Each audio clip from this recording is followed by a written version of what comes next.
The majority of New Year's resolutions fail pretty quickly. This stuff isn't reliable, frankly speaking. Hi everyone, Merry Christmas. I hope all of you had a wonderful Christmas period. I certainly did. I went to Disney, in fact, hence the appearance of Mickey Mouse here. Today, we're approaching New Year's Day, and people often make New Year's resolutions, or they start to think about their goals and activities for 2022. And today I want to talk about how you can be successful doing that, because it's no mystery to everybody that the majority of New Year's resolutions fail pretty quickly.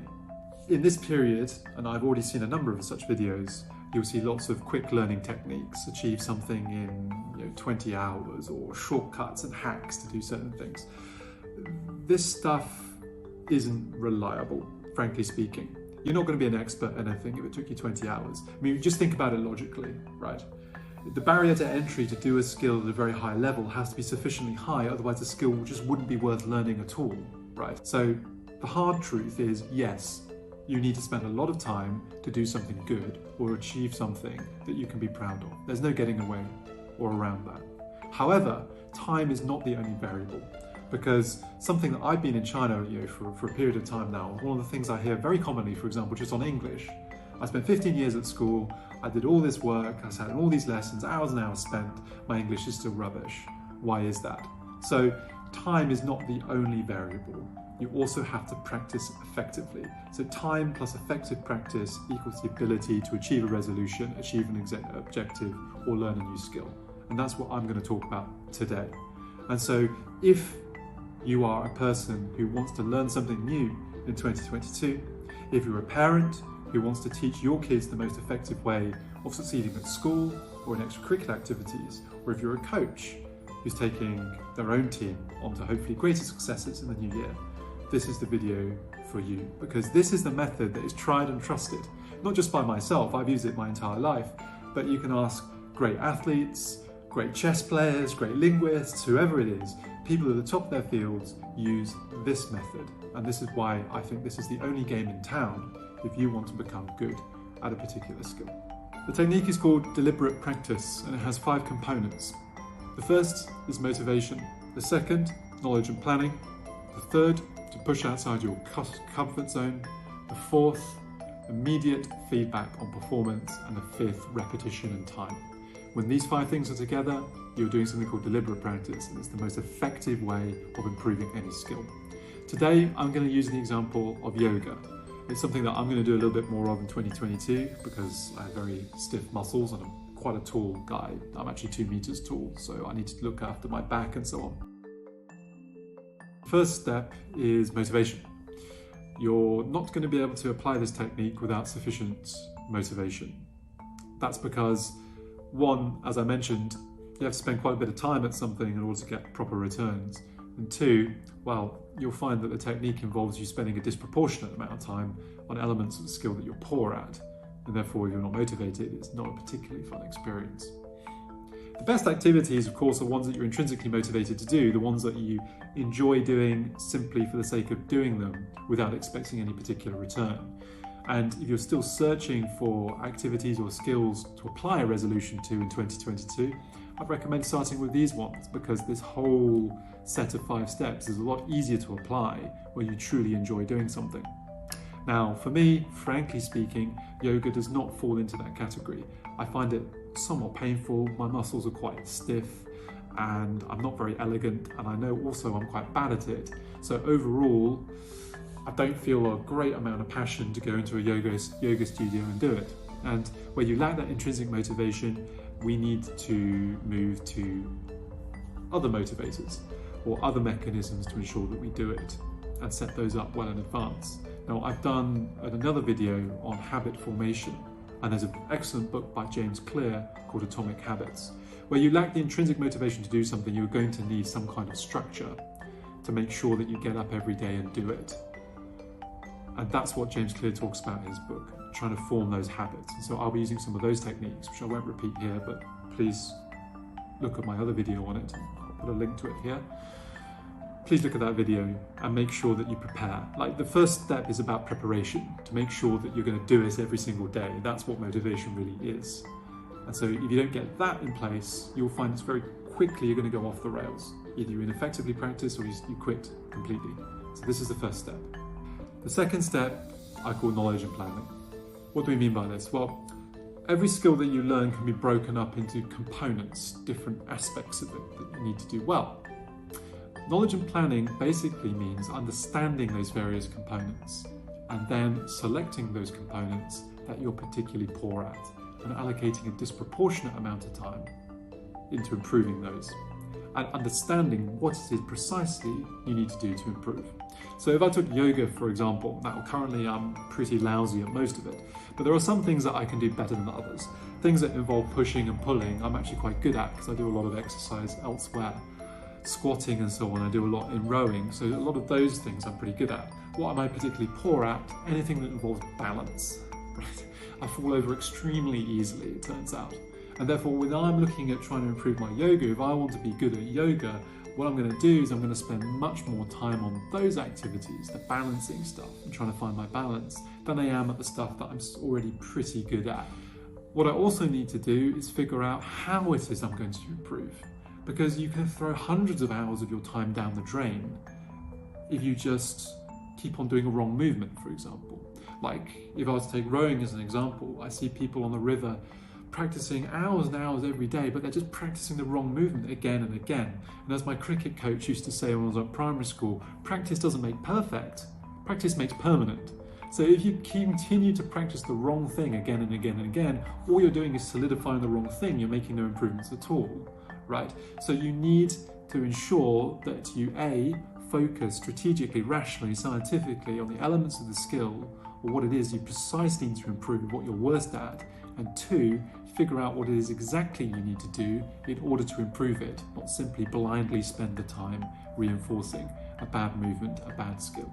Number 3, getting outside your comfort zone. So you have the motivation, you figured out what you need to improve, what you're bad at, what you're good at, etc., and you know what you need to do. Now, how do you do it? And that's called getting outside your comfort zone. Really, there are 3 kind of zones of training, I guess. One is your comfort zone. The next I'd call the learning zone, and the third I'd call the panic zone. And your objective really is to spend as much time in the learning zone as possible. The comfort zone is where you're completely comfortable doing what you're doing. Like, for example, using the yoga example, if you're a relatively advanced learner, you're just doing basic movements. You don't have to flex your muscles or your mind. It's very natural to you. The learning zone is essentially around about 10% more than you feel comfortable doing. It pushes you. It feels a little uncomfortable, or maybe very uncomfortable. The panic zone is where you're doing something that you completely can't do. So for example, if I right now attempted to do a headstand in yoga and hold it, that's called, for me, the panic zone, because I'm just going to go over, I'm probably going to hurt my neck, I'm going to hurt some muscles, and that's silly, it's not practice at all, it's doing something that's far too advanced for me. So you need to be in that golden area, which is where you feel pleasantly uncomfortable, I'd say. Language is another good example. You learn best probably where you're practicing, say, your listening skills on something that you can understand 70% of. If you're listening to something that you understand 20% of, you're wasting your time. Your brain's not picking up anything. It's a completely inefficient way of practicing. At the same time, if you're listening to something that you can understand 100%, clearly you're also not really improving either. You need to be at that step where you're maybe 10 to 20% beyond what you can do. And actually, in sport, this is a very common method of progressive overload. So if you're a weightlifter, you would add a rep or you would add a small amount of weight every time that you did your sets in each week or in each session in order to get that progressive overload. The same is true of academic pursuits as it is for sporting pursuits. You just need to push that little bit beyond your comfort zone. Too often, the biggest mistake that I see people make is they spend their entire time in the comfort zone. And if you're there, feeling comfortable, you're not improving. Again, it's a hard fact. You need to feel uncomfortable to improve, but not panicked. The 4th thing, and this, to be honest, I think is the one that most people miss out, and actually is probably the most valuable, and that's constant feedback and on your performance and how to improve. And this really is the step where teachers generally show their most value. The other steps you can probably do by yourself. But the fact is this: if you do not know, or you have no external metric measuring your progress, your technique, your performance, you're not going to improve. And more than that, not just a metric that you can look at, say an exam that you take every 6 months, you need it to be a continuous metric, something you continuously look at as you're practicing, so you can make corrections within your practice sessions. So again, taking yoga as an example, it's great to be in a yoga class, but if no one's looking at your movements, I could be doing downward facing dog using rubbish technique for months and months and months and months before somebody tells me, by the way, the last 6 months of work you were doing was completely wrong, right? That's no good. I need someone to tell me in the moment so I can make corrections in the moment. This requires you to have someone with some expertise who's either by you talking about your technique or a metric that you can track that tells you objectively whether what you're doing is worthwhile and correct. And ideally, you would use both together. So for yoga, for example, having a yoga instructor clearly is a very important thing, but you can also do it with a friend who's better at you than yoga, for example, and that friend can correct you when your posture is incorrect or your movements are incorrect. If you're doing a cardiovascular-based sport, you can wear a heart rate monitor that tells you in black and white whether you're actually pushing your heart rate to a sufficient degree. If you're language learning, well, you can speak with native speakers. Again, going back to this whole English example at the very beginning of the video, the reason many of the people I talk to aren't as good as they wish to be at English is because they didn't leave their comfort zone, A, but B, they also never got continuous feedback by speaking with native speakers who would correct them. And only now do we talk about time or repetition. Now, Malcolm Gladwell had a very famous book that's kind of seeped into human consciousness now, that it requires 10,000 hours to get good at something. Firstly, from a scientific perspective, this number is a little bit suspect. It was actually an average of like lots and lots of different violin players. So 10,000 hours, there's obviously nothing magic about that number, clearly. Like, why wouldn't 9,500 hours or 8,000 or 10,050 be equally, like, it's not a step function, is what I'm saying. And so all you can understand is that it requires a lot of hours to get good at something. There's nothing worthwhile doing in this world that you're going to do just a few hours or a few minutes a day and achieve something.